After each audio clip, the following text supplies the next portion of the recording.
Hello and welcome to S24 Rundown. I am Hadiza Galadima and here is our news in brief.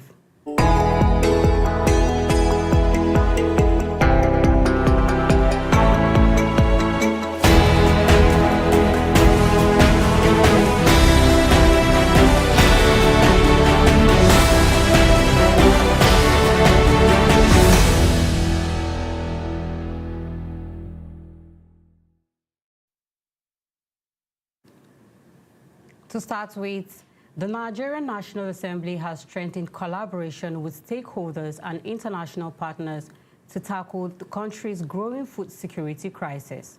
Lawmakers stress that food sovereignty has become a national priority as insecurity in farming communities, climate change, and poor agricultural infrastructure continue to threaten food production.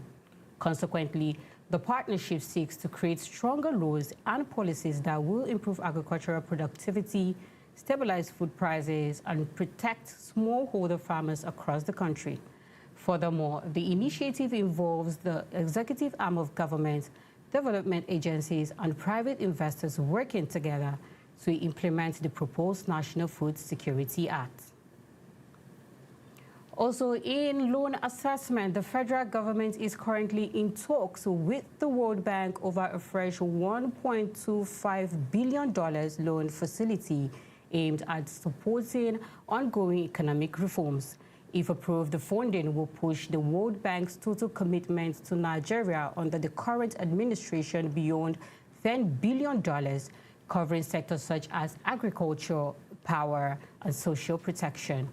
Officials say the facility is expected to support critical project design to strengthen economic growth and improve public welfare. However, the Accountant General of the Federation warned that Nigeria could reject the loan if approval and disbursement delays exceed 6 months. According to the government officials, prolonged bureaucratic processes could slow down urgent development projects and weaken reform efforts. Therefore, authorities are demanding a faster approval timeline to ensure the funds are released when they are most needed. And the Federal High Court in Abuja on Monday played a video recording in which an Islamic cleric, Sheikh Abdulkadir Sani, allegedly told investigators that he warned suspected coup plotters their plan to overthrow President Bola Tinubu's government would fail and some members of the group would eventually betray the operation. Sani, who is among 6 defendants facing charges of treason, terrorism, money laundering, and conspiracy, said he was approached by a man identified as Sanda to offer prayers and spiritual guidance for the planned coup. According to the cleric, he informed them after prayers that the mission would not succeed, while money sent to him was solely for prayers and charity, not support for any illegal operations. He also claimed he never reported the alleged plot because he did not know the appropriate authorities to contact. Meanwhile, Justice Joyce Abdul-Malik ordered a joint trial within trial to determine whether statements and videos recordings obtained from the 6 defendants were made voluntarily. And moving on to education, the Joint Admission and Matriculation Board JAMB has witnessed significant changes in the UTME performances over the last decade, with top scores ranging from between 299 and 374 from 2013 to 2024. Analysts noted that the increased scores reflect the growing competitiveness of the examination and improved academic preparation among students. Additionally, the integration of technology into learning and examination systems have contributed to better performances in recent years. However, the trend has also sparked debate about the pressure placed on students to achieve exceptionally high scores. While many Nigerians praise the academic excellence recorded by top candidates, education experts once again overemphasizing exam results alone. And finally, on the global scene, countries around the world are celebrating International Nurses Day 2026 in recognition of the contribution of more than 30 million nurses globally. This year's celebration highlights the power of care and draws attention to the urgent need to address the worldwide shortage of over 5 million nurses. Consequently, the health organization have called on governments to improve support for healthcare workers who remain at the forefront of patient care. Furthermore, the International Council of Nurses released a report stating that closing the global nursing workforce gap could add about $1.1 trillion to the world economy. The organization also urged governments to invest more in nursing education, improve salaries, and provide better working conditions. Now moving on to business news with Shukra Eniye. Hello, Shukra. Good afternoon and welcome to S24 Business News, your trusted windows into the stories shaping the markets, economies and industries across Nigeria, Africa and the world. I am Oniye Shukra. This afternoon we take you across shifting markets, rising economic pressures and major corporate movements that continue to define the global business landscape. Here are the top business stories. We begin at home where the stock market maintained its strong upward momentum today. The Nigerian exchange continued to attract significant investor activity with sustained interest in banking, telecommunication and industrial stocks, even as inflation concerns and foreign exchange volatility persists. Experts say renewing confidence in key sectors of the economy is helping to maintain this market resilience with steady participation from institutional investors, keeping trading activity firm. Still in Nigeria, the aviation sector is under increasing pressure as global energy costs continue to rise. Airline operators report that aviation fuel prices are climbing steadily, raising concerns that airfares may increase in the coming weeks if the trend continues. Industry experts warn that rising operational costs are becoming one of the most significant challenges for carriers at this time. And in the energy sector, Total Energy has announced progress on its offshore production infrastructure projects in Nigeria. The company says that the development is aimed at strengthening long-term production capacity and reinforcing investor confidence in Nigeria's oil and gas sector, despite ongoing global uncertainty. And moving across Africa, African leaders at the African Forward Summit in Nairobi are calling for urgent reforms to the global financial system. More than 30 leaders are urging international financial institutions to assess how African economies are rated, arguing that outdated risk classification continue to make borrowing more expensive in developing nations. Experts for development finance say the outcome of this discussion could shape how African countries access funding and attract long-term investment in the future. In a separate development across the continent, central banks in several African economies are maintaining a tight monetary policy stance as inflationary pressures persist. Policymakers are prioritizing currency stability, food price control measures, and effort to strengthen foreign reserve buffers amid ongoing global economic uncertainty. Financial experts note that while these pressures are helping to stabilize markets in short term, they may continue to weigh on business lending and consumer credit. On the global stage, oil prices climbed once again today as investors continue to monitor rising tension in the Middle East and fears of possible supply disruption. The increase is adding pressure across transport, logistics, and manufacturing sectors worldwide, with experts warning that prolonged instability could further influence inflation and global consumer prices. And finally, global financial markets across the United States, Europe, and Asia are trading cautiously today. Investors remain focused on inflation trends, central bank policy direction, and ongoing geopolitical uncertainty as markets continue to adjust to a fragile recovery environment. And that's the business update this afternoon. We'll be handing over to Hadiza Galadima and Abubakar Turaki for today's newspaper review, where they'll be breaking down major headlines making waves across Nigeria.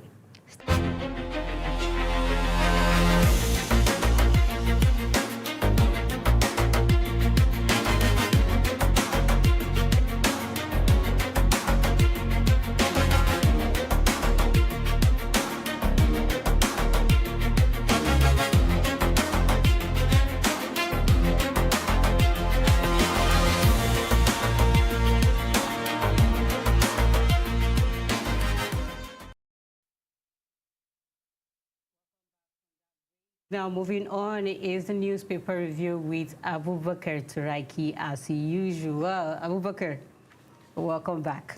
Thank you, Khadija. How are you feeling today? I'm great, Khadija. How is the weather doing your body? Well, it's okay. We're managing. Well, we're here to talk about the problems of Nigeria again, as usual. Yeah, I'm not going to speak from emotions. Better, that's what we need. That's what we need. It's always, like you said, optimism is just the word. So today's paper was starting with this day, and on their front page it says, Atiku zoning self-defeating, and Konkoso, I will run with Obi. You know, there's politics. But like, I'm more interested with that Konkoso and Obi because like most Nigerians, that's where everybody's just putting their hope. Everybody's just be like, okay, this is what we want. This is our people. So what do you have to say as regards? It's good these days the way Nigerians are becoming more politically aware and more politically inclined. Because I always tell our listeners, and I always tell Zainab that election that is going to decide the future of over 250 million people is not something to play with. So Atiku Abubakar, you know, he's a seasoned politician. And you know, someone that has been an elected governor. Yeah. Then he was elevated to a vice president for 8 years, and during his time, Atiku Abubakar was among the most powerful vice president ever Nigeria had. So he just calculated that the NDC have automatically zoned their own presidency to South. And there has been some rumor going on. It's not only NDC that are going to zone their own ticket to the South. To the South, yeah. And if we are to be honest with ourselves, I doubt if the South is going to produce a president. If the South is going to produce a president that Nigeria will congratulate. But if you check it, like most people are saying, it's the time for the South. And most Northerners are actually supporting the South. No, it's not the time for the South. You know, this gentleman agreement is not even constitutionally, is not enshrined in the Constitution. It is an agreement between members of the PDP, that our politician, because you know PDP is one of the most oldest, strong political party in Nigeria. It's an agreement between them for us to keep Nigeria stable, because Nigeria has more than 250 ethnic groups. And you know, the domination, the suppression, the marginalization, the calls by the minor political parties. And the way you can only tempt this issue of marginalization is for us to keep the country in a better place.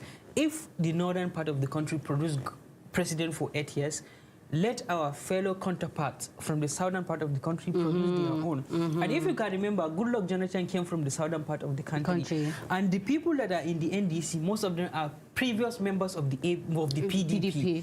And now, if they are to be honest, they have to zone back the presidency to the north.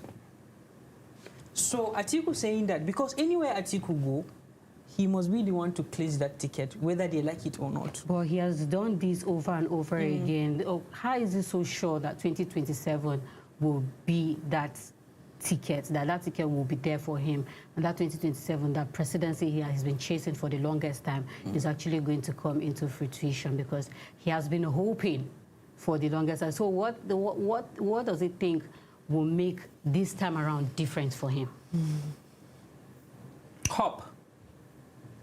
That is what only keep him moving, hope. Because he have the hope, he believes that there is no any candidate that will emerge apart from him. And now, NDC, what they did, I saw Atiku Abubakar was just mocking the calculation. He's even telling that death on arrival. Death on arrival. With the way this country is being categorized into religion basis, how do you expect? Now we are seeing that there are some speculation that Obi may be the flag bearer of NDC. How do you expect to sell an Igbo southerner to the northern people? Let's be realistic with ourselves. But they've been showing him love. We've been seeing people embracing Peter Obi over in the north. We've seen it. I don't know if it's because of his. I don't know if it's his alliance with. What is the percentage? Well, I don't know. But do you think that a northerner, maybe from the core village, will endorse Peter Obi? I'm not supporting Atiku Abubakar, but rather we are trying to make the things. Let us try and analyze it based on our own little understanding. It will be very difficult. Rather, Nigerians are seeing that maybe this is just a kind of like arrangement from the ruling party, because there has been allegation that ruling party, they will find a means, whether by hook, like, and sinker, To sabotage the effort made by the opposition. In one of our recent discussions, I told Zainab that Nigeria is heading toward a one-party dominance, not system one-party dominance. So we have seen an internal conflict that is going on in the ADC.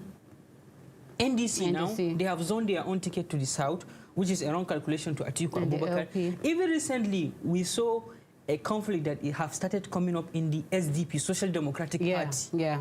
So you see, the ruling party have a way of diverting the attention of Nigerians, and they will just go and win the election in a very soft spot. But why would you want to have competitors in the field, in the battleground? Because if you say you are man enough, or if you say you are a godfather or you're a kingmaker, then you should be able to be able to face opposition. Because it's just clear, it's just clear that our political landscape now is all about the mega party and the party engine. So you know the mega party is all about the glitz, the population, the phones, everything is there, and the party engine is more like, let's just say, like the SDP, the NDC, and all that. But like you said, the typical Nigeria that we know right now is, if you just come and, I won't say buy votes, but most people, with the way they are turning the country into, everybody will just fall into any bribe or anything.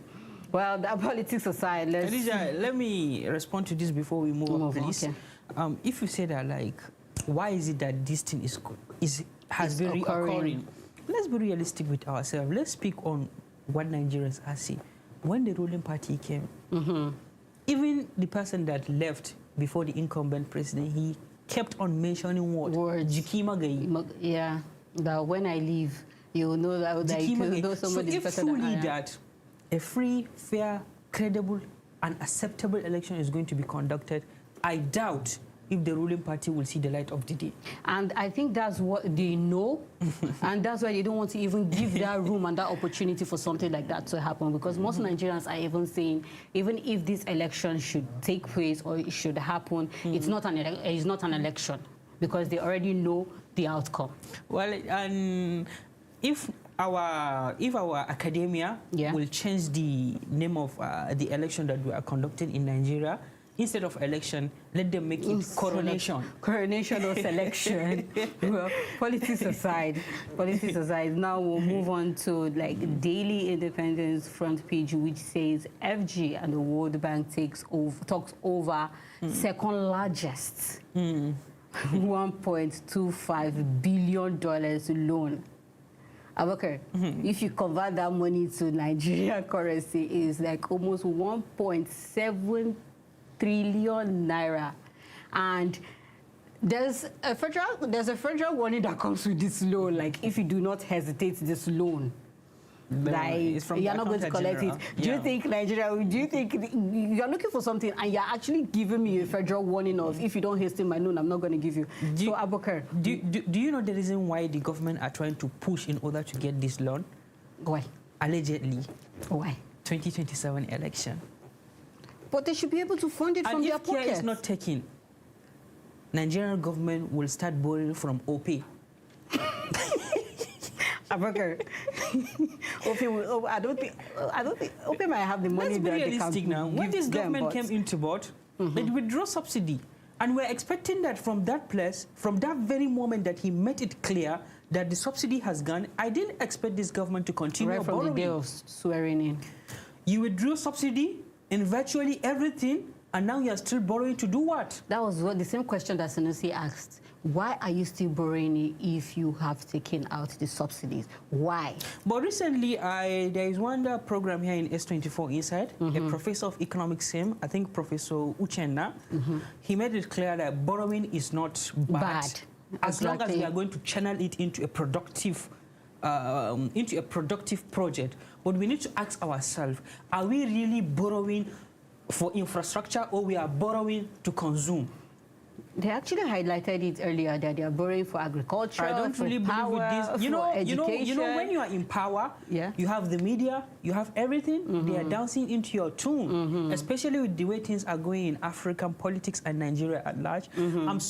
I so much believe that, and Nigerians are of the view that this borrowing has a political undertone, because even before I enter, I saw a video because you know the party primaries is going to kickstart recently. I saw a kind of like an envelope wrapped with the logo of one politician. They have been distributing it to people. It's normal. And do you think that those money, those funds that have been distributed to people, is it coming from their own personal savings? I doubt. Even if it comes from their personal savings, that's why most times when they get into office, you'll see that they do not even want to care about the masses or putting back into what they're supposed to put back. That is why I told Zainab that this country, we're not practicing democracy, rather we're practicing, there's what we call in political science, that what we call kleptocracy. As the political science. Or there is what we call prebendal politics. That is the politics of self-aggrandizement, self-enrichment. You will just be you will just get into power, but you will just be amassing wealth. You know how right is actually stealing? Of course. So you will get into office, you will have nothing to do to your people until and unless you recoup back the money you spent. Yeah. So there are possible way out to this issue of borrowing in our dear country, Nigeria, and there are some implications that come with this thing. You know, if not just because of this government are so adamant to borrow, why will you borrow, please?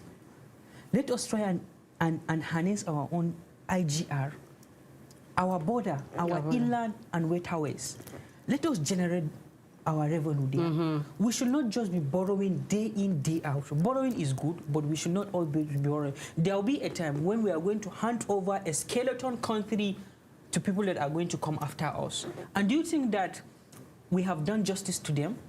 Like, I just wanted to say that maybe the generation coming after us will actually or definitely say we failed them.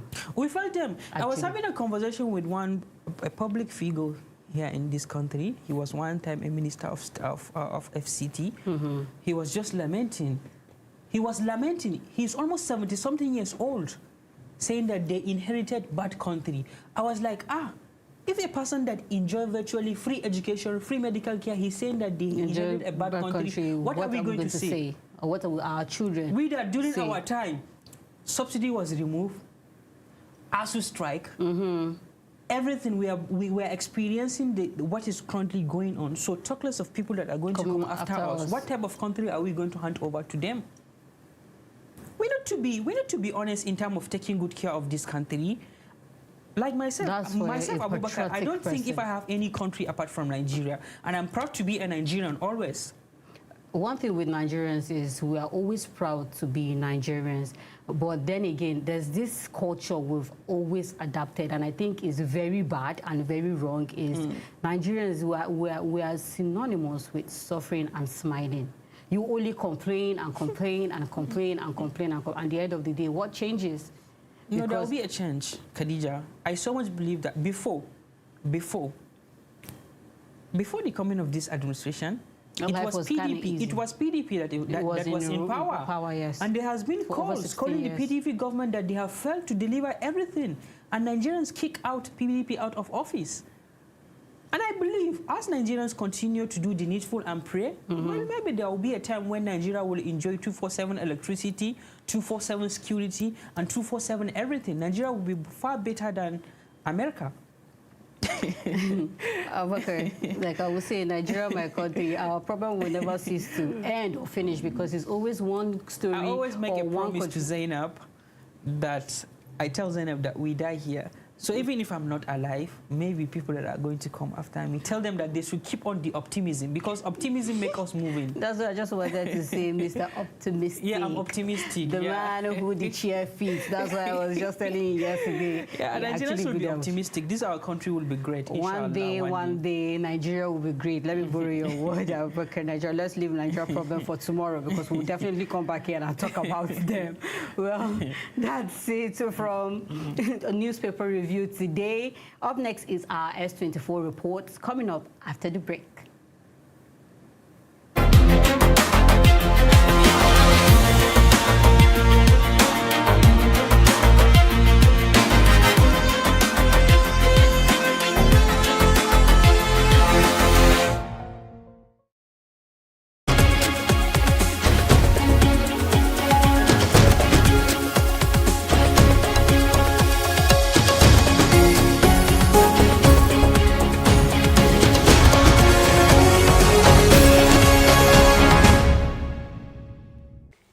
Love, laughter, and heartfelt prayers filled the atmosphere in Abuja as family members, friends, and well-wishers gathered to celebrate the union of Sams and Maureen in a colorful wedding ceremony marked by joy and emotional moments.